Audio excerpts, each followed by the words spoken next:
Hello friends, welcome to Jio zone.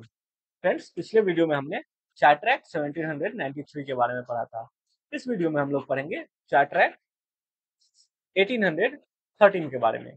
Okay, जैसा कि हम लोग जानते हैं कि जो ईस्ट इंडिया कंपनी का चार्टर था वो हर 20 साल के बाद रिन्यू होता था। किसके द्वारा? तो पार्लियामेंट, ब्रिटिश पार्लियामेंट के द्वारा। ओके, तो पहला बार रिन्यूअल कब हुआ था? 1793 में पहला रिन्यूअल हुआ था और नेक्स्ट रिन्यूअल कब होना था? तो 1813 में।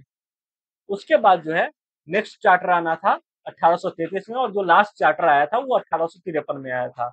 ओके, जब 1813 का चार्टर आया उस टाइम ब्रिटेन में इंडस्ट्रियल रिवॉल्यूशन चल रहा था, जिससे नए इंडस्ट्रियल प्रोडक्ट्स के लिए मार्केट चाहिए थे।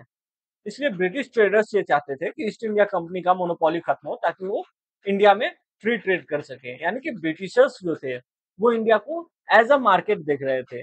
ओके, इसके कुछ प्रोविजंस थे इस एक्ट के, उस प्रोविजंस पे हम लोग ध्यान देंगे। पहला तो प्रोविजन ये था कि कंपनी का ट्रेड मोनोपोली इंडिया के साथ खत्म कर दिया गया, लेकिन चाइना ट्रेड और टी ट्रेड पर मोनोपोली अभी भी कंपनी के पास रही। यानी कि हम ये कह सकते हैं कि चाचा के साथ जो थी अभी भी कंपनी की मोनोपोली थी चाचा पे। यानी कि चाइना के साथ ट्रेड और टी ट्रेड, इस दोनों पे कंपनी की मोनोपोली थी।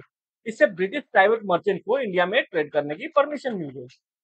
ओके, दूसरी बड़ी प्रोविजन ये थी कि दो ट्रेड मोनोपोली तो खत्म हो गया, पर कंपनी का पॉलिटिकल कंट्रोल इंडिया पर बरकरार रखा गया। मतलब कंपनी जो थी अब ट्रेडर कम और रूलर ज्यादा हो गई थी। इस एक्ट में पहली बार ब्रिटिश गवर्नमेंट ने एजुकेशन के लिए रिस्पॉन्सिबिलिटी एक्सेप्ट की। हर साल 1 लाख इंडिया में revival and promotion of literature and encouragement of learning के लिए एलोकेट करने का डिसीजन हुआ था।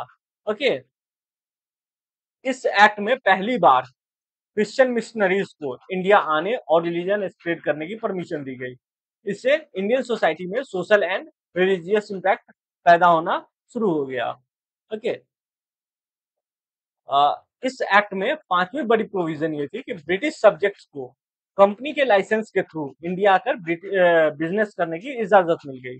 और नेक्स्ट प्रोविजन जो था वो था कि कंपनी को अपने प्रॉफिट और एक्सपेंडिचर, ठीक है, दोनों ब्रिटिश पार्लियामेंट को देने पड़ते थे। यानी कि ब्रिटिश पार्लियामेंट और कंपनी, इस दोनों के बीच जो है ट्रांसपेरेंसी वो बढ़ गई थी। ठीक है, तो इस वीडियो में हम लोग इतना ही पढ़ते हैं। अगले वीडियो में हम लोग डिस्कस करेंगे चार्टर एक्ट 1833 के बारे में। ओके, ठीक है, तब तक आप लोग हमें सपोर्ट कीजिए, सब्सक्राइब कीजिए, लाइक कीजिए, शेयर कीजिए वीडियो को जितना ज्यादा से ज्यादा हो सके, ताकि हम और भी ऐसे कंटेंट बनाते रहें। ठीक है, okay, okay, thank you, bye bye, see you in next video.